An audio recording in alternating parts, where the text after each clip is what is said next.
जनतेने आता भाजप सरकारला ओळखलेलं आहे। इथून पुढे काँग्रेस सरकार ही चॅम्पची आहे। ज्यावेळेस मोदी सरकार यायचं होतं पहिल्यांदा त्यांनी 15 लाख रुपये खात्यात जमा करतो म्हणले होते शेतकऱ्यांना, ते आजपर्यंत तागात त्यांनी केलं नाही। देशामध्ये कोणतंच राज्य असं नाही की त्या ठिकाणी शांतता व सुव्यवस्था आहे। भाजप सरकार हे मनुवादी सरकार आहे, हे गोरगरिबाचं सरकार नाही आहे। मुळात ह्या सरकारला आता उकडून काढलं पाहिजे। सध्या मराठी शाळा बंद पडल्यानं आता शिक्षक भरती चालू आहे। अरे म्हणजे तुम्ही गोरगरिबाई पोरं शिकवणार आहे का नाही? या ठिकाणी जर भाजपचा 10 वर्षात एक खासदार इथं आला नाही, लाज वाटायला पाहिजे ह्यांना। तुम्ही आज इथं म्हणता 400च्या पार, या तनाळीतल्या कुठल्याही तुम्ही महिला भगिनी असतील पुरुष असतील विचारा की 10 वर्षामध्ये इथं खासदार आलाय का? की तुम्ही खरोखरच जर या गोरगरिबाच्या बाजूने असाल तर भाजपला मतदान टाकणार नाही, तुम्ही तिकडे कुणाला टाका। हो बरं, ह्याला निवडून देऊन तर काय उपयोग केलाय ना? 14ला भ्रम निराश केलाय लोकांचा। 14 पासून आज तक तुम्ही बघा देशामध्ये सगळीकडे अस्थिरता निर्माण झाली। मिलिटरीत तसं, पोलीसमध्ये तसं, शिक्षक भरतीत तसं, शेतकऱ्याचं तसं, दूधवाले तसं, दुकानदार तसं, व्यापारी तसं। भाजपला या देशामधनं हद्दपार केलं पाहिजे आणि पुन्हा त्या लोकांनी संसद बघितली नाही पाहिजे।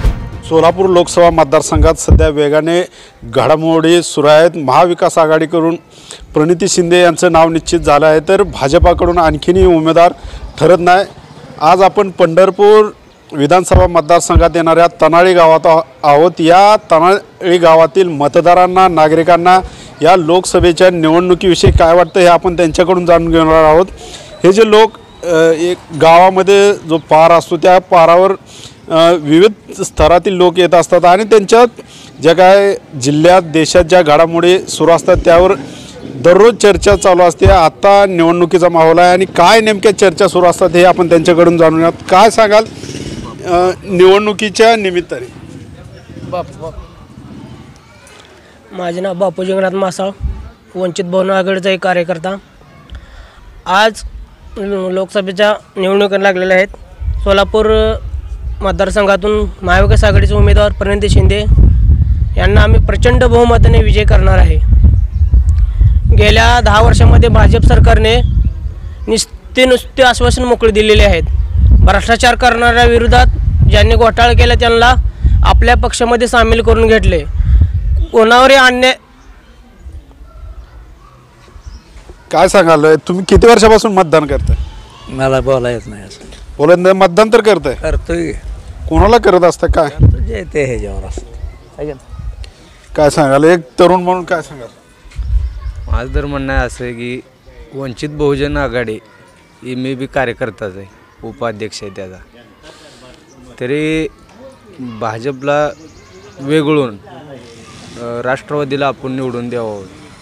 राष्ट्रवादी इथं उमेदवारच नाही।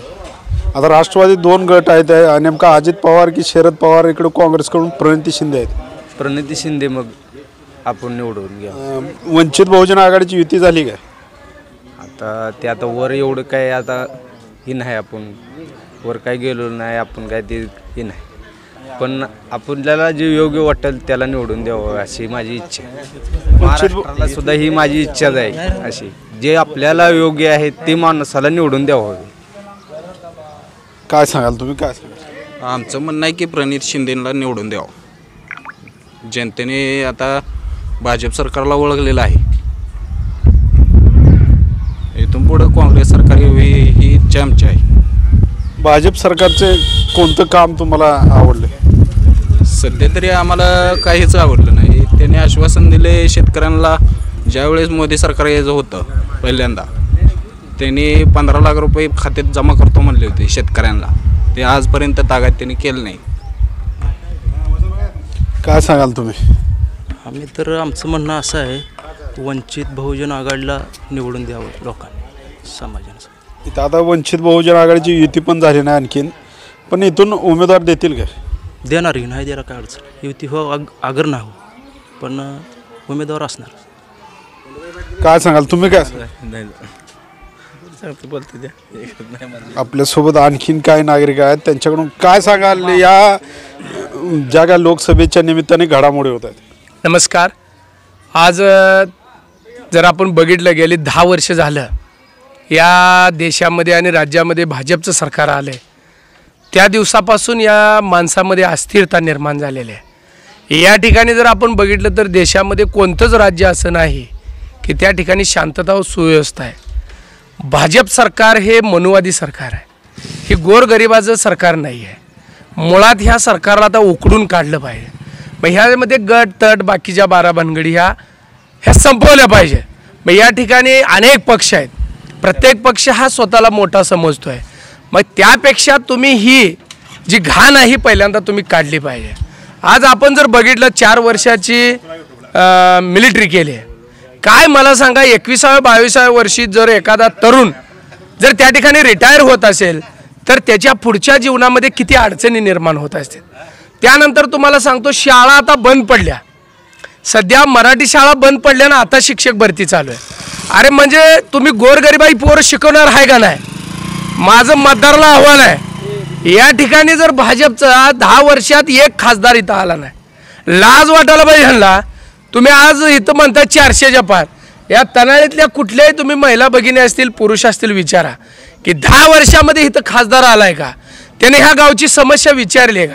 अशी हजारो गाव आहेत, 1100 गाव आहेत या मतदारसंघामध्ये, त्या एकाही गावात जात नाही। AC चालू करून निवांत बसते ती, यांना पगार पेन्शन वाढवले त्या। या ठिकाणी गोरगरिबाच्या मुलांना शिकवण्याची यांची भूमिका नाही। आज तुम्ही इकडं रेशन फुकट केलं आणि इकडं आधार कार्ड अपडेट नाही, पॅन कार्ड काढा, आधारला पॅन करा, पॅनला आधार करा, उद्योग आधार काढा। अरे त्यातून लाभ काय? पीक आपली शेतकरी पेन्शन योजना चालू केली, त्याला 500 हेल्पट, त्याला 500 दलाल। अरे मग ह्याचा उपयोग काय? तुम्ही बेस दवाखाना चांगला करा, त्या ठिकाणी लोकांची सोय चांगल्या पद्धतीने होऊ द्या। आज तुम्ही घराघरात जावा, पैसेच नाहीत, कसलाही माणूस असेल त्याकडे पैसे नाही, इतकी दयनीय अवस्था या ठिकाणी करून ठेवलेली आहे। मग आज ही म्हणते 400च्या पार, ह्याच्याकडे एवढी माणसं आहेत तर रोज वेगळ्या पक्षातला माणूस फोडतोय, आज ह्याला फोडतंय उद्या त्याला फोडतंय, आणि दादागिरीची भाषा आहे। कोण काय बोलला? आता काल अरविंद केजरीवाल साहेबांना त्यांनी अटक केली। भाजपचं या 10 वर्षात एका तरी माणसावर ED CBI आहे का? ती काय असं तुकाराम महाराजाच्या कुळी बिळीतलं आहेत की बाबा त्यांनी काय 1ही रुपया भ्रष्टाचार केला नाही, त्यांच्यावर कुणावरच छापा नाही, ती काय असं काय जणू समाजसेवक असं आहेत की या ठिकाणी त्यांना चोरी मारी माहीतच नाही। आज मुख्यमंत्र्यासारख्या माणसाला त्यांनी आज अटक केली आहे त्या ठिकाणी। भाजपचं असं माझं म्हणणं आहे सापडा साप, आणि भाजपच्या पुढऱ्यांना मी सांगतो, अरे तुमच्या महाग जी गोरगरीब येणारी जनता आहे ना, त्या गोरगरीब जनतेच बघा तुम्ही, तुमची पोरं तुम्ही चांगल्या शाळेत पाठवचाल, पण माझ्या गोरगरीब कामगार कष्टकरी पोराशांनी शिकायचं कुठं? तर त्या भाजपच्या पुढऱ्याला माझं सांगणं आहे, मग तो OBCचा असेल, तो गरीब मराठा असेल, श्रीमंत मराठा असेल, नाही तर अजून कोण असेल, त्याने मागच्या माणसांनी सुद्धा त्याला, आपण घरातला कारभारी चुकला तर त्याला विचारतोय, त्या पुढऱ्याला म्हणा या ठिकाणी ह्या खासदारानं 10 वर्षामध्ये OBCचा प्रश्न मांडला का? धनगर आरक्षणाचा प्रश्न मांडला का? आज दुधाला अनुदान नाही, ही काय म्हणजे आता थेट 5 रुपये वाढवून देण्याच्या ऐवजी इकडून 5 रुपये देतो म्हणते। अरे किती नालायकपणा आहे हा, किती नालायकपणा आहे ह्या सरकारचा। तुम्ही आज इकडे पिंडीचे किमती झाल्या 2-2, 3-3 हजार, आणि हे तर छाती बडवतात, माझा हिंदी आता माझा 3। अरे छाती बडवू नको, तुझं वाटोळ किती झालंय ती बघ पहिल्यांदा। तुझ्या लेकरा बाळा जर इथं ते वाटोळ केलं ह्या सरकारनं, ती बघत नाही। मला अमक्यान सांगितलं मी मत टाकतो, तू मत टाक, त्यालाच टाक, पण त्याला जा विचार की तू 10 वर्षामध्ये काय केलं रे। त्याला 10 वर्षात तू जा विचार, त्याला 10 वर्षात तू माझ्या लेकराचं काय केलं, माझ्या पोरा नोकरीचं काय केलं, माझ्या पोराच्या शाळेचं काय केलं, माझ्या गरीबाला आज इथं दवाखान्यात जायला सुद्धा पैसे नाही त्या ठिकाणी। मग या सरकारने इतकी, कारण त्यांचा मनुवादी जे आहे का नाही, तुम्ही ती म्हणते ते OBC शूद्राती शूद्र पायातनं जन्माला आलेत, त्यामुळे ह्यांची जागाही पायापाशी आहे। त्यांचं म्हणणं नाही की तुम्ही एखाद्या धनगराने इस्त्री कपडे घातली पाहिजे, माळ्यानं घातली पाहिजे, मुसलमानानं घातली पाहिजे, असं काय नाही। त्यांचं म्हणणं आहे की धनगराने मेंढ राखली पाहिजे, नाभिक समाजाने दाढी कटिंग केली पाहिजे, सुतारानं दांडत असलं पाहिजे, इथं आमदार म्हणून काय काम आहे त्याच्यावर, आणि ही असं काय पैसे देतात 5-5 कोटी रुपये, 500 नाही 200 रुपये राव, गाढवाच्या किमती 15-15 हजार झाले तर रावात, मग गाढवापेक्षा आपण हलकं झालो। तुम्ही आज देशी कोंबडी घ्या जावा 500 रुपये म्हणते, आणि ही मत कितीला देत आहे 200 रुपयाला. म्हणजे ह्याची कोंबडीपेक्षा बी अवस्था ह्याची आणि छाती बडवत ही मी अमक्याच आहे मी तमक्याच आहे. अरे अमक्या तमक्याला विचार घे तुझ्या पोराशाचं काय केलं म्हणा नोकर भरतीचं काय केलं म्हणा त्याला. असू द्या कुणाला मत दे त्याला द्या तुम्ही पण त्याला जा विचाराय तुमच्यात धमक पाहिजे. महामानव डॉक्टर बाबासाहेब आंबेडकरांनी त्यावेळेस आपल्याला मताचा अधिकार का दिला तर घराघरातनं या ठिकाणी मतपेटीतून राजा निर्माण करण्यासाठी आपल्याला मताचा अधिकार दिलाय. आज इथला ओबीसी असेल इथला मुसलमान असेल इथला मराठा असेल ब्राह्मण असेल क्षत्रिय असेल त्यांनी महामानव डॉक्टर बाबासाहेब आंबेडकरांना या ठिकाणी देव मानलं पाहिजे. कारण त्यांनी आज आपल्याला इथं आज मी इथं बोलतोय हे बाबासाहेब आंबेडकरांमुळे बोलतोय नाहीतर व्यक्ती स्वातंत्र्य हा कुठला भाग नव्हता. आपल्याला चौकामध्ये यायची सुद्धा भीती होती. आज तुमच्या माध्यमातून सांगतो या मनुवादी अवलादीला या मनुवादीच्या अवलादी अहो बोललं तरी हात टाका राहिले ते. आज तुम्हाला मीडियाच्या माध्यमात भाजपच्या विरोध बोलायला भ्यायला लागलीत लोक भाजपच्या विरोध बोलायला भ्यायला लागलीत लोक का बोललं का त्याला आता मी कोथिंबीर चोरली म्हणून मला हात टाकणार. ह्या अशा मनुवादी अवलादी आहेत ह्या अवलादी ह्या गेली जी महाग जी माणसं यांना निवडून देत नव्हती ना अंगठे बहादूर होती पण भाजपला निवडून देत नव्हती. कारण ही लक्षात येत होत त्यांच्या ही पुढे येऊन काय करणार आहेत. आज आमदारचा पगार किती वाढवलाय हो खासदारचा पगार किती वाढवलाय हो. आमदारची पोरं अहो बालवाडीतलं पोरगराव फॉर्च्युनर चाललंय आणि इथं दवाखान्यात चक्कर आली तर इथं गोळी खायला ह्या गावात पैसे नाहीत. इतकी दयनीय अवस्था करून ठेवली आहे. आणि या ठिकाणी प्रत्येक जणाला फोडाफोडीच राजकारण. अरे तुझ्याकडे एवढी माणसं आहे ती तर तू हे शिंदे गट फोडलाय अजित पवार अहो गेल्या 70 वर्षात असं कधी चालतं का. एकच पक्ष 2 गट असं असतं का कुठं. आणि निवडणूक आयोग बी त्याला वेगळं चिन्ह ह्याला वेगळं चिन्ह. अरे असं नाही ना ज्याचा 7-12 आहे त्याला द्या ना तुम्ही ज्याचा 7-12 आहे त्याला द्या ना. आज एकदम VIP असणार पद जर केजरीवाल साहेबांना जर अटक करता काहीच कारण नाही. कुठं काय घोटाळा आणला हे आता निवडणुकीच्या पुढे कोणाला. माझं तुमच्या मार्फत सगळ्यांना आव्हान आहे. आज इथं आमचा धनगर समाज आहे या ठिकाणी संपूर्ण गाव धनगराज आहे. या ठिकाणी गेली 70 वर्ष झालं ड आणि र मधल्या फरकात मिळली माणसं आमची ड आणि र. आणि ही बाकीच्या गोष्टीला रातोरात अहो 2-2 वाजता कुठं कॅबिनेट असते त्या का मिटिंग 2-2 वाजता यांनी कॅबिनेट मिटिंग घेतल्या त्या. आणि या ठिकाणी कोटीन रुपये या ठिकाणी त्यांनी आमदार खासदारला देऊन पक्षच फोडायला लागले. आणि जे फुटणार आहे त्याला काय गरज आहे का मला सांगा. त्याला पोतं भरून पैसे मिळल्यावर तुमचं गरीबाच पोरग शिकलं काय नाही शिकलं काय. आज याच गावामध्ये 2014 ते 2024 मध्ये किती नोकऱ्या लागलेली पोर आहेत तुम्ही दाखवा. किती नोकऱ्या लागलेली पोर आहेत. आज ह्या मराठी शाळेला आमच्या मराठी शाळेला 250-300 पट असायचा. शिक्षक नसल्यामुळे या ठिकाणी 3 वर्ष 3 शिक्षकावर आले. मग ती मुलं शिक्षक नसल्यामुळे ती मुलं बाहेरच्या गावाला गेली शाळा.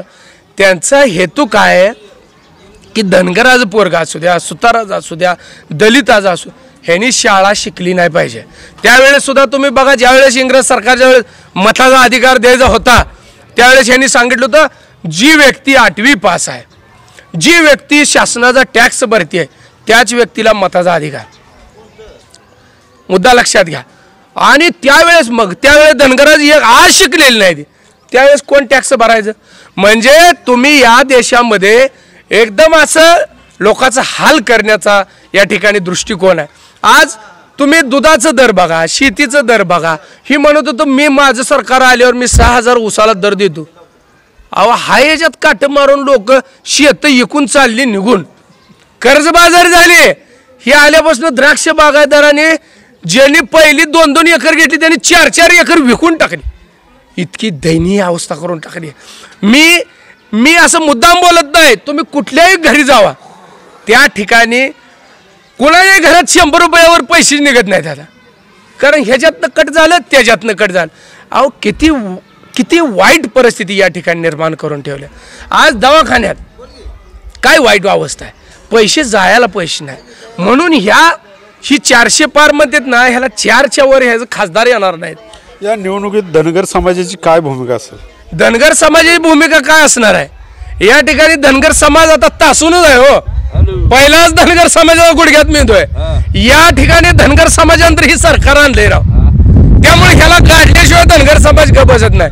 आणि या समाजाला वारसा मोठा आहे. हडपसरला आमचे वीर जवान त्यांनी हडपसरला त्या ठिकाणी असं मनुवाद्याला कापून काढले. आम्ही सुद्धा त्याच अवलादीत आहे. या ठिकाणी जर आम्हाला तुम्ही फसवत असला, या ठिकाणी ह्या कॅबिनेटला देतो, त्या कॅबिनेटला देतो, त्या ठिकाणी देतो, अरे या धनगरांनी तुमचं काय घोडं मारलंय, नेमकं काय घोडं मारले? आज परवा शिक्षक भरती झाली, त्या ठिकाणी ओपन पेक्षा सुद्धा धनगर समाजाचं 6 मार्कानं त्या ठिकाणी मेरिट लागले. या ठिकाणी 14 पासून भरती नाही, तरी बी आमचा धनगर समाजाचा बॅकलॉग पूर्ण दाखवते. हे काय षडयंत्र आहे? आज धनगर समाजाचं भाजपचं उमेदवार जाहीर झालं, परवा काँग्रेसचं सुद्धा झालं, एक सुद्धा धनगर आज नाही. धनगर टपून आहे. आता जसं शिकारी टपून असतो नाही, तसा धनगर सुद्धा आज टपून बसलाय. याला धावतो म्हणताय, टकुरीत काठी घालतो म्हणताय. आज जरी उलट बोलत नसला तर त्या ठिकाणी धनगर त्या ठिकाणी शिकारी जसा वाघराच्या कडेला बसतो, या भाजपला आर पार केल्याशिवाय या ठिकाणी गप्प बसणार नाही. पहिल्याच कॅबिनेटमध्ये धनगर समाजाला आरक्षण देतो म्हणले होते, बराच कालावधी उलटून गेला. त्या विधानाकडे कसं बघता? अहो त्याला द्यायचंच नाही. मला सांगा, धनगरला द्यायचं असतं तर त्यांनी मागेच दिलं नसतं का हो? लबाड हो, फडणवीस सारखा लबाड माणूस या देशात नाही. इतका लबाड माणूस आहे ते. आणि सारखं त्यांचं ते आल्यापासून बघा, कुठं तर भांडणं आहे, ते कुठं तर तंटा आहे, पक्ष फोडाफोड. अहो त्यांनी सुद्धा सरकार केलंय गे, असं नाही. ही काय 14ला CBI ED आली, कुठनं आली आहे कोणा ठाव? ह्याच्या आधी ED CBI नव्हती का ह्या देशामध्ये, राज्यामध्ये नव्हती का? परंतु त्या ठिकाणी ED CBIचं भ्या घालायचं. मग ह्यांनी पहिल्याच चोऱ्या केल्या त्या, हे तर काय साधू संतातला आहेत का? पण ह्याच्यापेक्षा दुप्पट चोऱ्या त्यांनी केल्या. आज भाजप सरकारच्या एकाही माणसावर ED नाही. ही कुठनं आली ती? नेमकं ब्रह्मदेवापासून आली गेली ती काय? ह्यांनी 10 रुपयाची बी चोरी केली नसेल का? फडणवीसनं केली नाही का? तुमच्या मोदीनं केली नाही? ही खातं दाखवते, तिच्या खात्यावर पैसे नाही, त्या खात्यावर. मग या ठिकाणी मला सांगा, शिक्षकाला पेन्शन वाढवायची म्हणलं तर पैसे नाही म्हणतात, तलाट्याला पगार वाढवायला म्हणलं पैसे नाही, शेतकऱ्याला द्यायचं म्हणलं तर पैसे नाही, तुमच्या रोजगाराला एखाद्याला पेन्शन द्यायची म्हणलं पैसे नाही. आणि आमदार खासदारच्या 3-3 वाजता कॅबिनेट होऊन त्या ठिकाणी 2-2 लाखावर पगार नेलं.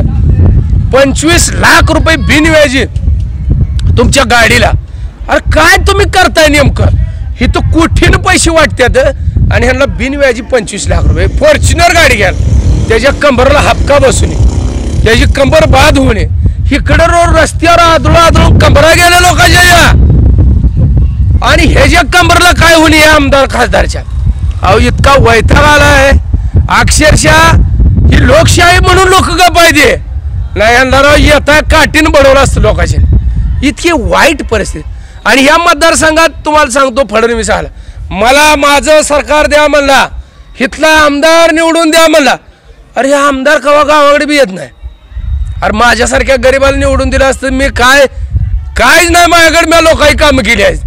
ह्याच्याकडे पहिलंच भरमसाठ आहे, हे कसं काम करायला लोकांना. आणि या ठिकाणी बाबासाहेबांनी सांगितलं होतं की त्या ठिकाणी तुम्ही भांडवलदाराला तिथं आमदार खासदार म्हणून पाठवणार. भांडवलदाराला दिल्यावर काय हो, ती रुपया लावून तिथं पुढं मोठं व्हायचं बघणार. एखाद्या गरिबाच्या लोकांना निवडून द्या तुम्ही, माझी धनगर समाज असू द्या, ओबीसी असू द्या, सगळीच असू नाही द्या, नुसतं येऊ द्याच म्हणतात त्याला. कवा मतपेटी येते त्या, कवा मतदान करेन. आज जरी तुमच्या मीडियाच्या पुढे बोलत नसतील, आज तुमच्या थेट जरी बोलत लोक भेटते ती केजरीवाल अटक केली ना, आपल्याला टाकलं म्हणजे आपलं जगायचं कसं, अशी भावना निर्माण झालेले लोक आहे. त्यासाठी मी आज या तनाळीच्या या ग्रामस्थाच्या वतीने सांगतो, भाजपला असा सापडा साफ करा, एकही निवडून येऊ नये. ती ही लय चांगला आहे, ती लय चांगला आहे, काय उपयोग नाही. आज त्यांच्या ह्याच्यामध्ये एक तरी गरीब धनगर आहे का हो? तुम्ही दाखवा बरं त्यांच्या यादीमध्ये धनगर आहे का? अहो धनगर सुद्धा कान डोळं तरुण पोरं आज विचारते ते या ठिकाणी धनगर आहे उमेदवारीच काय झालं. का धनगराला लायकी नाही संसदेत जाऊन बोलायची? हीच काय ईर पीर आहेत का? हीच ईर. आमचं डोकं असं फणफणते काय सांगायचं, कधी इलेक्शन येईल ह्याला, कधी हे जाळून टाकेल असं वाटायला लागले. पण आता काय आपल्या हातात नाही. ही लोकशाही, लोकशाहीच्या मार्गाने आपण बाबासाहेबांचं संविधान मानणारी माणसं आहे. या ठिकाणी तुम्ही मीडियाच्या माध्यमातून मी सांगतो, खरं तुम्ही गोरगरिबाला विचारा. या ठिकाणी कुणाच्याच घरात पैसे नाहीत, रानही काय काढली लोकांनी.